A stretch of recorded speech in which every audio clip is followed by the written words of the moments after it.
Heyo everybody, Haku here with my live reaction or read-through for Kubera Season 3, probably episodes 23, 24, and 25. I think there are 3 chapters left in Devastation or Collapse, whatever translation you want to go with. But I will probably stop myself at just those 3, finish out Devastation or Collapse. Unless, I don't know, maybe if I can't stop myself, who knows if I'll go a little bit further, but I'll, again, not trying to set expectations too high, I will probably hold myself to just those 3. Probably. So don't underestimate how much I've been enjoying Season 3. I think Season 3's been great so far, and it's just been getting better and better. I don't want to run over the same praises I've had, like, every single read-through for months now. But I really have been enjoying it. And I guess, it's been great, but all of Kubera's been great, really. I know I said that the end of Season 2, I really didn't love it as much as early or mid-Season 2, but that doesn't mean it was bad all of a sudden. And I mean, to be completely real, I probably don't love most things as much as I loved early and mid-Season 2. So I have been enjoying this, and I'm excited to continue with it and see where it leads, where we left off. We had a really good, really tense scene between Marina and, holding Elwyn hostage in front of everyone and negotiating with Elwyn. And again, not to try to repeat my praises a million times, but I like how these side characters have been getting so much spotlight. I love that Elwyn got to be in that sort of role. I think that was good. But also, it goes into more of Marina's character, what Marina said to Gintarva right before they split off from one another about, you might have given up on your people. You might think, he's doomer-pilled over the Gintarva clan and the Shura realm, like, it's screwed, it's already been taken by the Taraka or whatever. You might have given up when you came to believe that Chakantala was dead, but I'm not giving up on my people. And it's something that we've seen from Marina, where at least for his clan of Shura and the allied clans of Shura, he really is very loyal to his people. He thinks a lot of his people. It's like they are us to him. And it's something that he values a lot, and we see it with the way he treats halves and stuff too, where to him it's not like he's like, oh, I have a vendetta against humans, I just hate those humans so much, I need to go out and kill them. He isn't really like that with humans, but humans to Marina are basically like ants to us. He doesn't really care either way how many he kills. Screw it, I'll just kill them.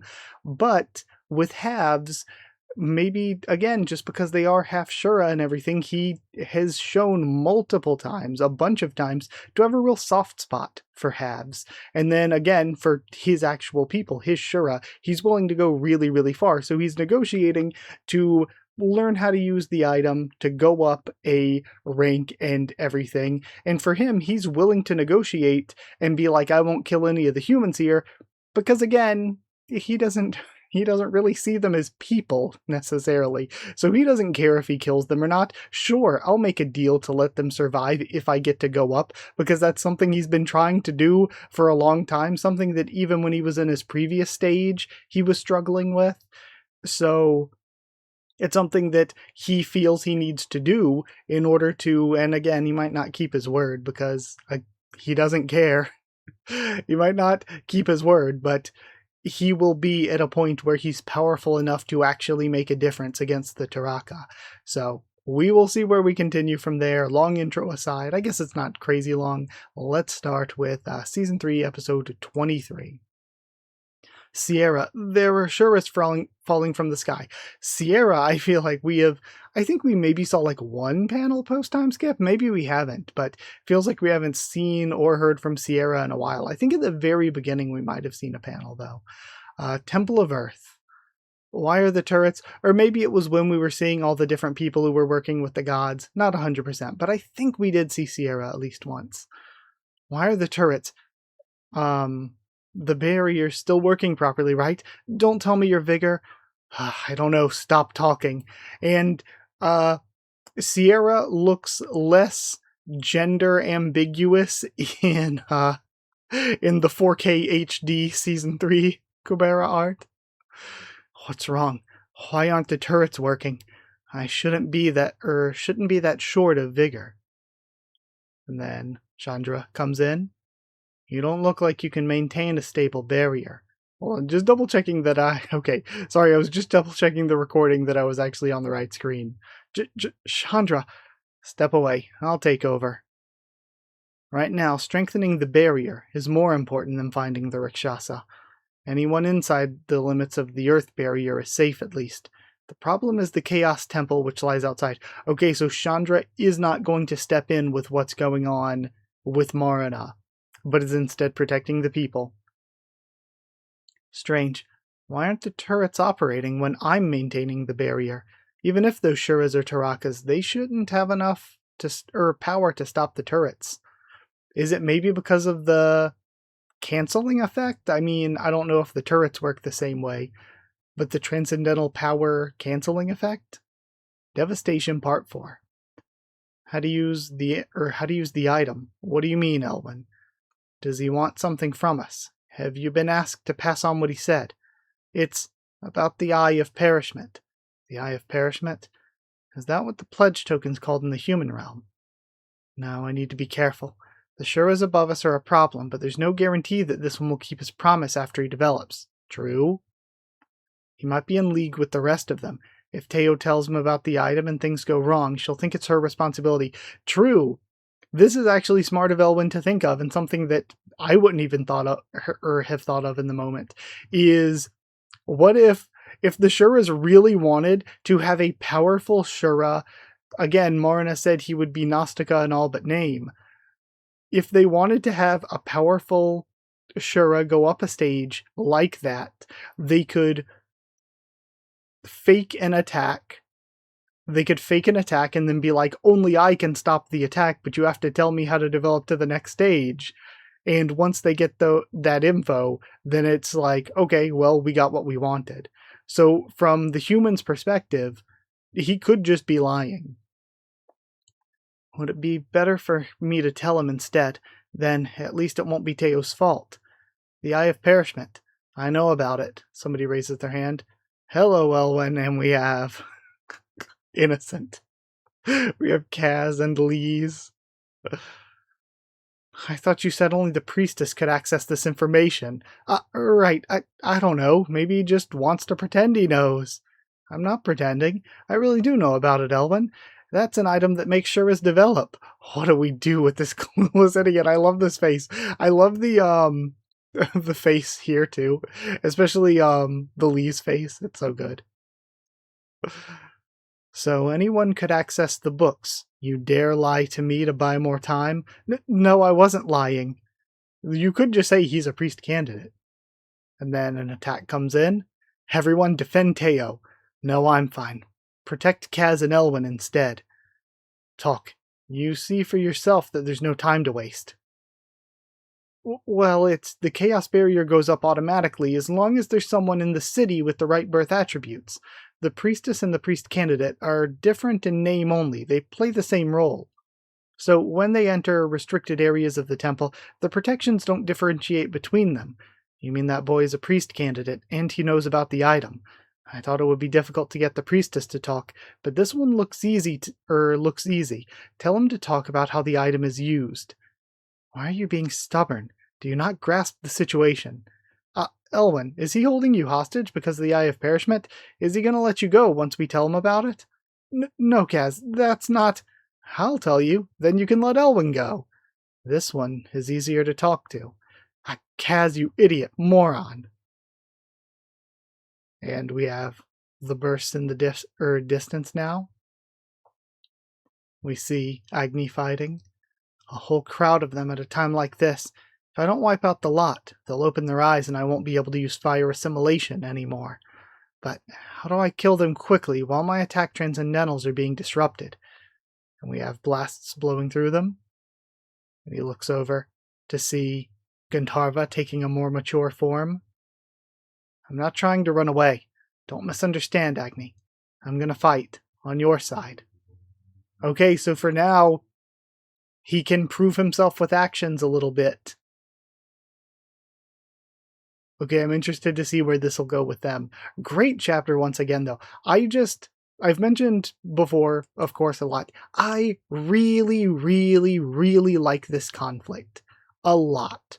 I think that the idea of, I keep comparing it to the Flood in Halo, but the idea of the way that the Taraka are taking things over, they've pretty much taken over the Shura realm, it looks like, and they're spilling into the human realm, and it especially becomes more likely if strong people gather together, or transcendental energy gathers together, which, since they are transcendental, like, canceling, maybe, that plays into, that's part of why it draws them in, and there's just the connection there. The idea that I was like, long shot, did Kali plan all of this because either you succeed in destroying the universe or it brings the gods, Shuras, the humans, the people of the universe together.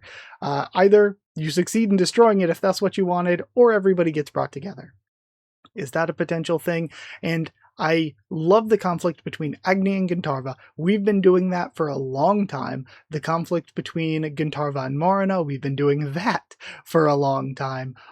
Both of those conflicts are very, very good. The way that the negotiation is working with Marina and Elwyn and now Kaz, I think that everything that we've built up and the details and intricacies of this conflict are just so good right now. And again, that's something to praise with Kubera. There is such a big cast of characters, and there's so much going on right now, all at the same time, where all of these characters and their thoughts and their goals are important.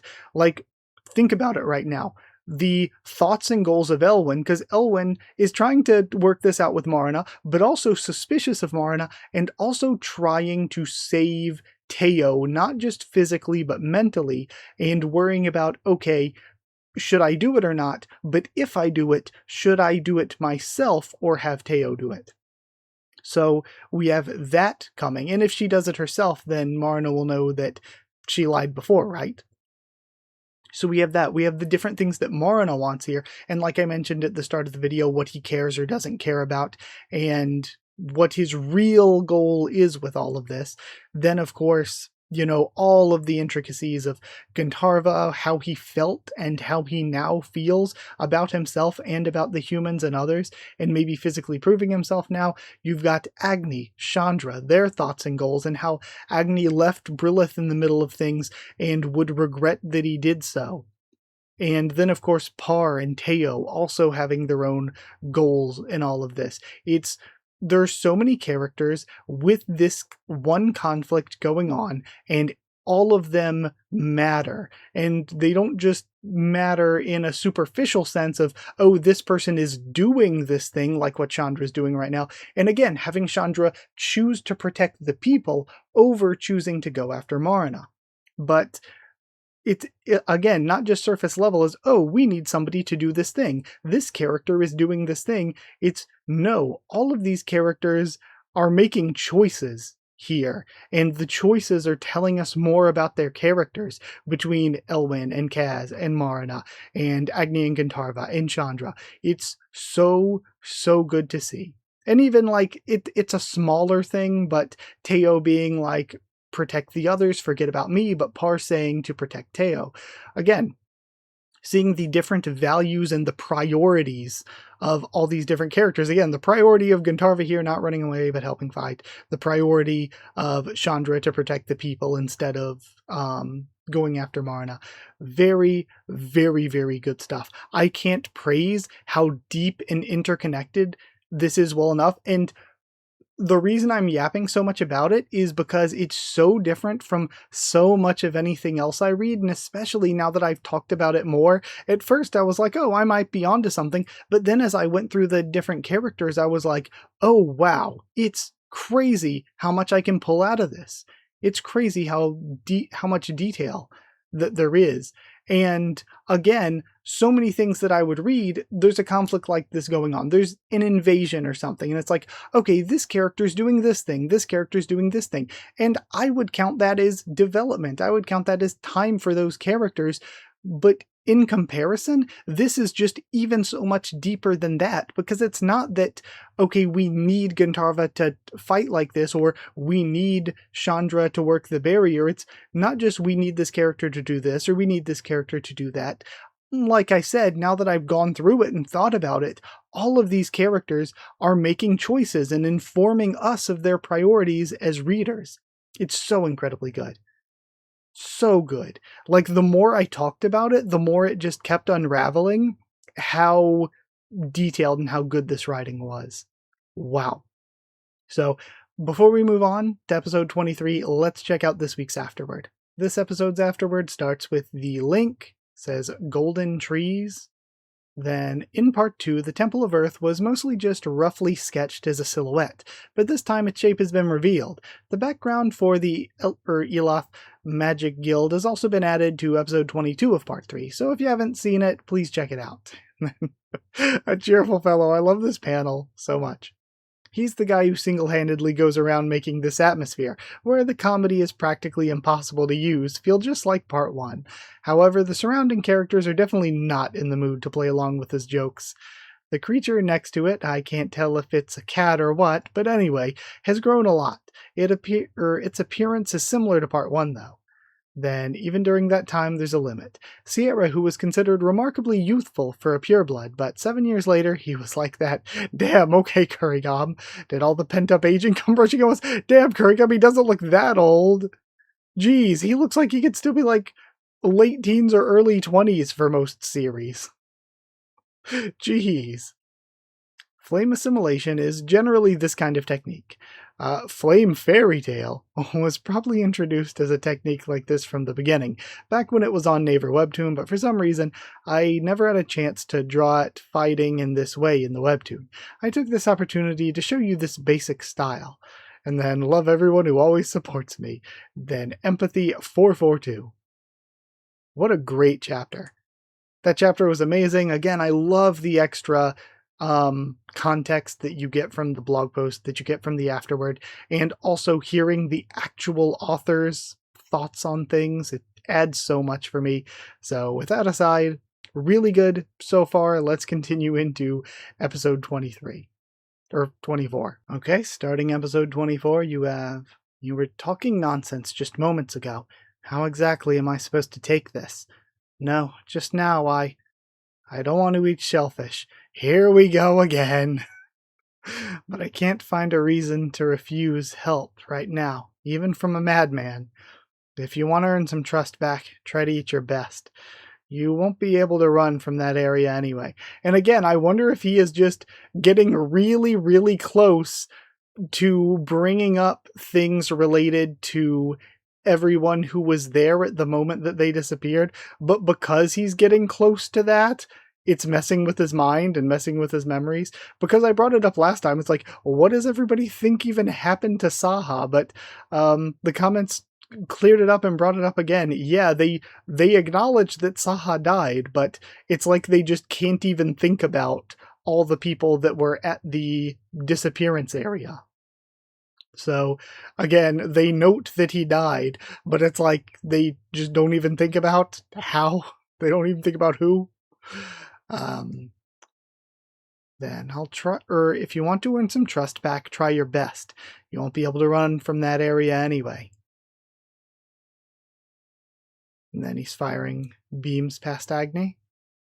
We have a big, destructive, I love when webtoons do this, title splash, Devastation Part 5. And we transition from there into Rintalo Temple Common Area. Okay, and we see the directions to the small hall Temple of Death and Temple of Darkness. Lila, have you seen the official letter? This one, the one Lutz sent. Is this the first time? This is Claude, right? This is the first time we've seen him in a while. Yeah? If he's right, it sounds really dangerous for all these people with high transcendental values to gather in Calibloom. It's actually serious. I tried sending an official letter to Calibloom to see what was happening, and their communications network is down. The Lutz must be right. Something must be happening there. It's no use kicking up a fuss. We can't do anything from here. And again, with Claude, It's so funny. I'm like trying as I'm reading to remember all the details of all the story of him from part 2, but there's just so much.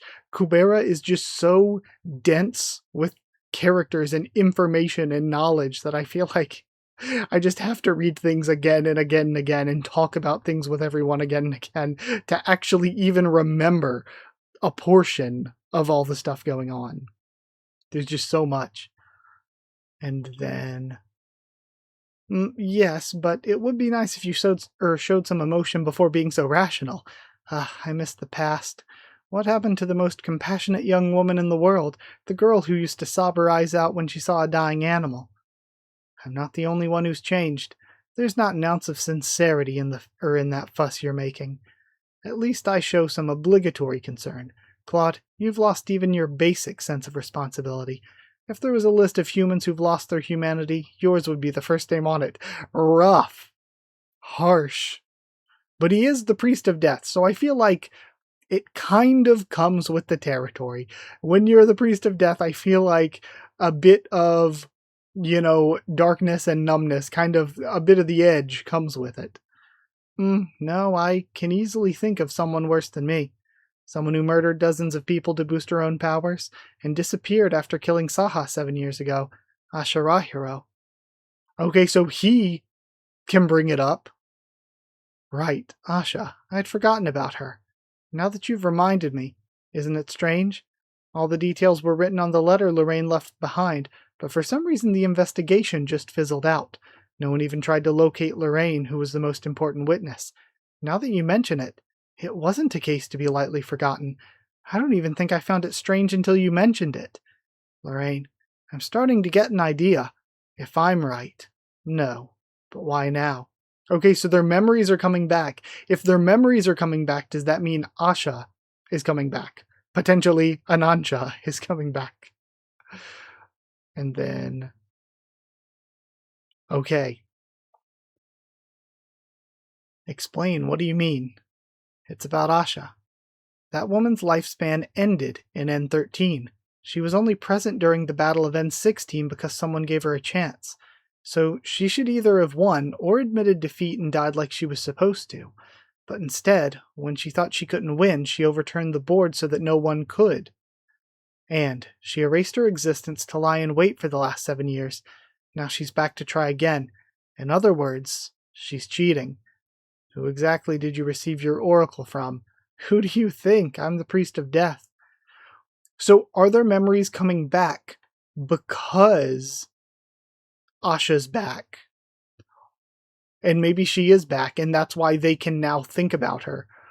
Or is it that Yama, as a god, was able to cut through that indirectly with the oracle to Claude, and Claude can then sort of spread it like a mind virus to others like Lila?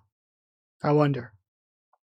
Anyway, there'll be more than a few people who are confused at the moment, now that they remember Asha. Okay, confused at the moment now that they remember her. So I guess everybody's memories are snapping back now. And the one who'll probably be hit the hardest, is probably silent magic again. That's what you wanted my help for? So right in the middle of all this conflict I've brought up, we're going to start having everyone get their memories back. Huh. You've studied enough. As I see it, you understand everything perfectly. The problem is that you don't have flame mastery. Why, though? Why don't I have it? I know silent magic depends on individual talent, but flame mastery is a really common skill. Yes, it's a bit strange, but some people might be better at it. But usually anyone with the right birth attributes can manage the basics. I've never seen anyone lack the power totally like you. Fire magic has a margin of error, and usually you need flame mastery to make up for it. Sometimes I think something is trying to prevent me from using silent magic. Prevent you from... What do you mean? I think you're giving it too much thought. Why are you so fixated on the idea of silent magic? I know you've heard this before, but not being able to use silent magic is a good thing, Brilith. Why does everyone use it then if it's so bad? All of you became stronger by using it, and then you tell me it's not good for me, that I shouldn't use it, while behind my back people laugh at me for not having silent magic. one of the worst defenders. If you're talking about ages ago, I really do apologize. It was petty of me. I never wanted you to be able to use silent magic. It really is better to not know, better to not be. And, you know, talking shit behind her back, being a gossip like that, on top of, unless I'm getting the character completely wrong, this is the one who was the total racist and was really annoying and stuff. So, again, just another layer of trash in this trash can of a character. I'm going to use it. Whatever happens, at any cost. Even if I change because of it, things can hardly get any. And then she snaps all of a sudden and starts gasping and coughing. What's wrong, Brilith? And immediately, just hit with the memory, it's like, oh no. Brilith, Brilith. And she collapses. Seeing Asha. To be continued. Okay, really good. We just cut away from everything going on, and on top of this big conflict, Anansha may have returned, and now everyone's getting their memories back. So we're going to see everyone getting their memories back, but also, if Asha returns with Ananta's powers, and everything worked, if she did somehow flip the board and manage a win here, then she's basically a god. Not like literally a god as in the species of being in Kubera, but just godlike powers. If this is true. If she managed that. Also, we don't know what will happen with the others who will poof back in then, because presumably Sagara would poof back in, and some others. But again, what happened then in that time? Did they all just, from their perspective, have they been lying in wait? Or from their perspective, have the 7 of them just basically poofed 7 years into, or not the 7 of them, but have the lot of them just poofed 7 years into the future? Or have they been around the whole time, it's just that they couldn't interact with anyone? I think it's just that they got poofed into the future, right? Because isn't that what happened to Asha the first time? Is that nobody remembered her, and she just came back 3 years later, and that's how she survived the extra 3 years to make it to N16, yeah? At least that's how I'm thinking about it right now. But again, it's so complicated. It's so complicated. My brain hurt. So we'll have to just keep reading and see, and I'll probably have to reread and see. So this might be stuff that we just don't know yet, or at least you might, but I don't know yet, and I just need to get there. So with that aside, let's check out the Afterword. Afterword this time once again starts with the link, and we have Bogus, my friend. Then Flame Assimilation it's such a charismatic skill, but since Agni was so awesome in part 2, I thought he looked like a bogus. Looked like bogus. And ever since then, whenever Flame Assimilation appears, he keeps looking like bogus. This is a big problem. Someone please fix my eyes. I'm trying my best so that Agni in part 3 doesn't look like bogus to the readers, at least. And then we have Claude, Lila's next door neighbor. The Temple of Darkness and Temple of Death are located right next to each other, so people visit them as if they were practically the same temple. There are also common areas shared by both temples. Could it be that innocent-looking boy?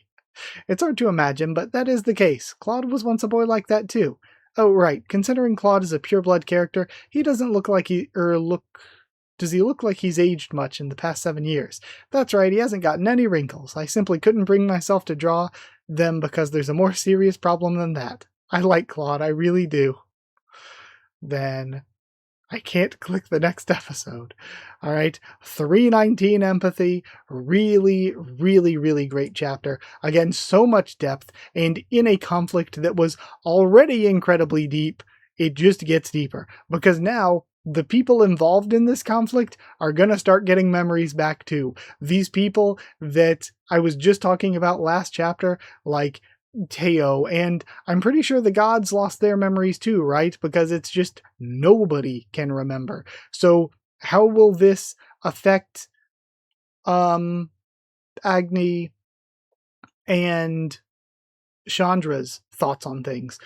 not only affecting Agni and Chandra's thoughts on things, we're going to get stuff happening with like Teo and Lee's that's going to be important. And then I think the biggest maybe for this would be Gandharva, because Gandharva's in the middle of all of this conflict and all this stuff with not just Marina, but more importantly, Agni right this moment. If he just gets hit with the memories of what was going on with God Kubera and with God Kubera and with Sagara right now, if he just gets those memories back while this is going on, he's going to have a lot. I think he should tell Agni what's going on, but he would have a lot to tell Agni. And if he does tell Agni, what would Agni and Chandra even think of God Kubera? Because there's a god that's been involved with all of this craziness. So what will they think of God Kubera in that situation? Okay, so also, yeah, this would technically, unless something weird happened to him, I guess also mean the return of God Kubera. So there's all of that, and all of this is happening. I was expecting Lee's and Cossack to make it back before everyone got their memories back, so we would have the conflict of Lee's and Cossack have their memories, but nobody else does, so how do they navigate the world where people don't have their memories? That's fully what I was expecting. But if people are getting their memories back first, before Lee's and Cossack even get back here, then that totally changes what I was thinking was going to happen with Lee's and Cossack. That totally changes that. And I don't know if I would have preferred to have what I thought before, where again, they're just trying to navigate these conflicts while being the only two with their memories here. So that would have been an interesting thing. So either way, that's where we are at the moment. We've got one more though, and I probably will, because again, there's so much to discuss. There's so much depth. There's so much to think about. So I probably will just end after this next one. So let's go and finish out Devastation or Collapse with part 6. Finishing off with season 3, episode 25, we have the fighting going on, Devastation part 6, and good, if we can keep this up, he's gonna get hit with these memories. The flames flicker, and he sees Brilith. Brilith. And of course, she's now getting hit with these memories, and she didn't even have the support of him, talking about his feelings before he left her. He left without saying his feelings, and now she's gotten her memories back. And is it that it draws his attention away, or is it that because of her mental state failing, his powers are going to be failing as a summon? Devastation Part 6, in which case, Gandharva might have more, ironically enough, bigger fish to fry than explaining things to Agni. Things might get really bad. Just as I thought. Look at this official letter from Atera. Brilith has fainted. She was in the next room when Saha was murdered, and she's usually so sensitive that she can't even use silent magic. I knew she'd be the one most likely to panic after Asha's existence materialized. I told you, there's no use making a fuss when, yes, there is. You can you can wake Brilith up using dream tracking. If she's collapsed from panic, there's no telling what her mental landscape looks like at the moment. If anyone tries invading, it could damage her mind. And most of all, Brilith is in Atera. Don't make excuses. You can call Chandra here and ask him to transport you to Atera. I can't call Chandra. Why not? And he stabs a blade down into the papers. A summoned god's utmost priority is whether his summoner is in danger. With your life on the line, Lila, how many seconds would it take for Chandra to appear? Yes, if you're curious, try it. You'll have a broken neck before anything else. And he smiles. I'm only kidding. I wouldn't dare hurt you. How could I? Anyway, I get it. You don't want to wake up Brilith, even if you have to make excuses. They're not excuses. It's dangerous. If anything goes wrong, Brilith's mind, who cares if her mind's damaged? It's not like you. The city, the greater cause, is always your priority. Why are you worried about the mind of one person? It really pisses me off. And we're back to the huge rift. What? Why did you stop your transcendental? Now wasn't the time. I didn't. It undid itself. Is something wrong with your summoner? Then return to Atera. How would I, when I can't even maintain fire assimilation? It's what you took advantage of when you first attacked Atera, have you forgotten? I'm telling you now, I can't trust you entirely. The attacks on Atera, Calibloom, Aeroplateau, I don't even know for sure that you have nothing to do with what's happening now. You sound like you're worried about me, but who knows what your words are intended to achieve. Things have come too far for me to give you the benefit of the doubt. I tried countless times to trust you, to understand you. You're the one who always betrayed my trust. And he's right. Valid, not even crash out. I am glad that he is airing this. He gave Gantarva so many chances. Come on, we can talk this out, right?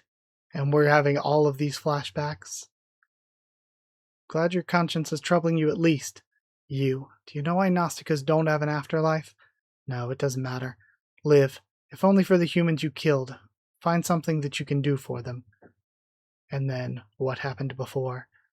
If you think you can be forgiven so easily for what you did and switch sides, you must be dreaming, Gantarva. I'm not that hopelessly tolerant. I'm going to put off killing you for the moment. That's it, no more. Thank Minaka for this last chance. If not for her, you wouldn't be here right now. I can't stall for time much longer. Why isn't Chandra here yet? He shows up. What's wrong? All of a sudden you... Chandra, we don't have time. Take me to the Earth Temple. I'll take the barrier, you go to Rintalo, and go take Lila. What are you talking about? You're going to maintain a barrier that's not even your attribute in that state? I can stop the Tarakas from entering the city at least. I'm talking about what it will do to you. You still haven't recovered from the penalty you received for using the neutral bow 7 years ago, because of him. And we see Gantarva. Just do what I say, there's no other option.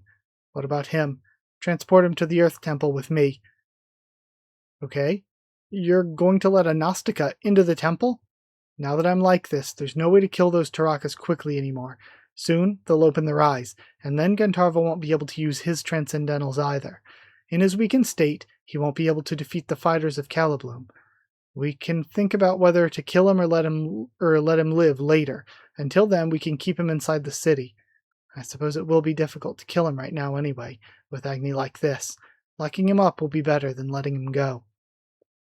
And also, if the Taraka eat him, that would probably be worst case scenario, I would think. Okay, so I take both of you to the Earth Temple, then I go to Rintalo and pick up Lila. Lila? Do what I did last time. Take Lila to Atera where Brilith is. Lila will do the rest.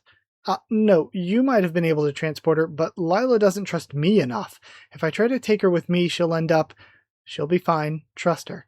Just because it's not your summoner. Lila's the kind of person who can deceive her own mind for the greater cause. Man, everyone, multiple different people here, are expecting a lot out of Lila. She is just in the middle of so many different forces trying to pull her. Devastation End, next chapter, The Value of a Life. What a crazy good set of 3 chapters. There's so much going on. This is so good.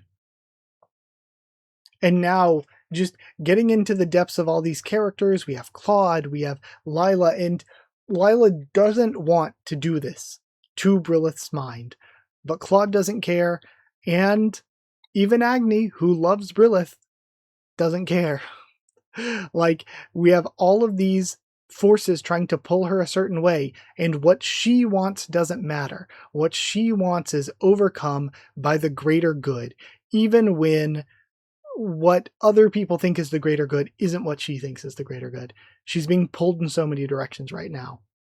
And everyone's still getting memories back. I was surprised that the getting memories back thing didn't really have a bigger effect on Agni and Gantarva's conversation.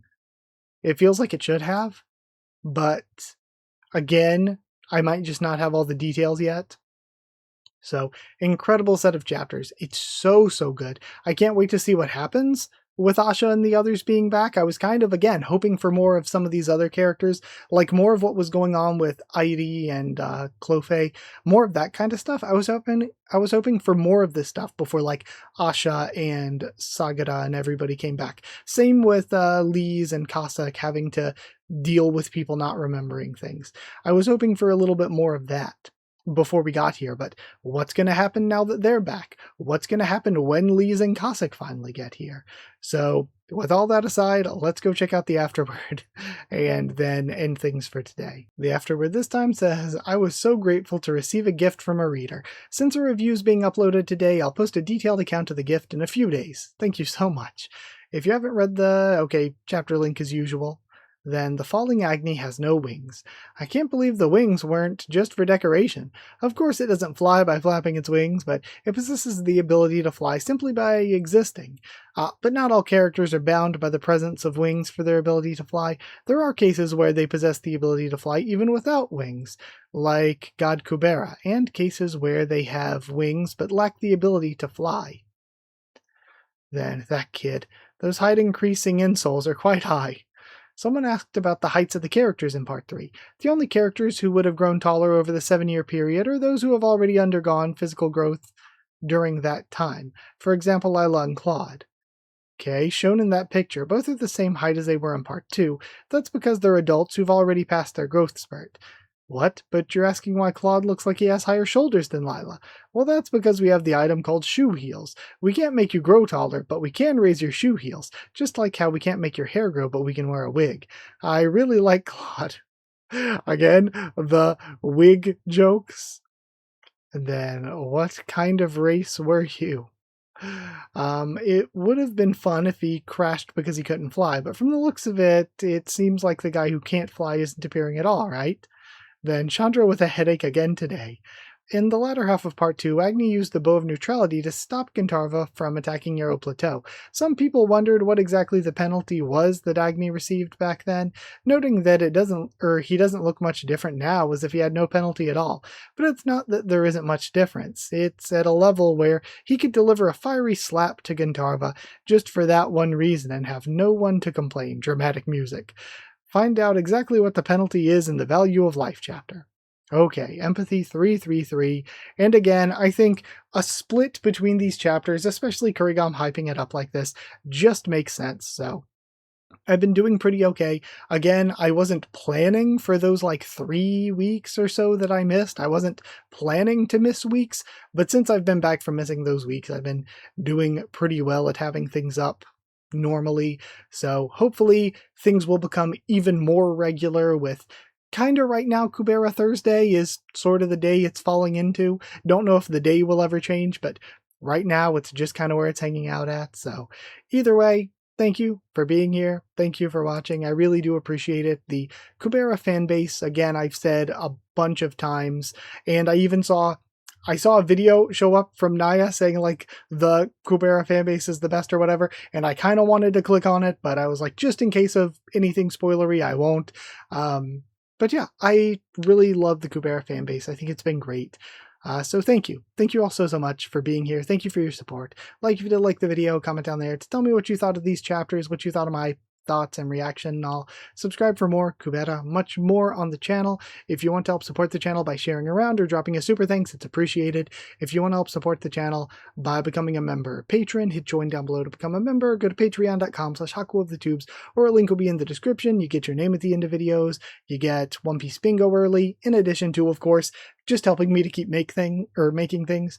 So thank you to people who are members and patrons. Thank you to chosen regulars Evan Hawley and Bertie Wooster. Thank you to Magical Girls, VD Ben and Maru. Thank you to Cherryton student David Langstaff. Thank you to Slayer candidates SG and Stan Cedar. And thank you to Pure Element Pater Diablo. Thank you all so much for your support. Thank you for watching, and I'll see you all next time.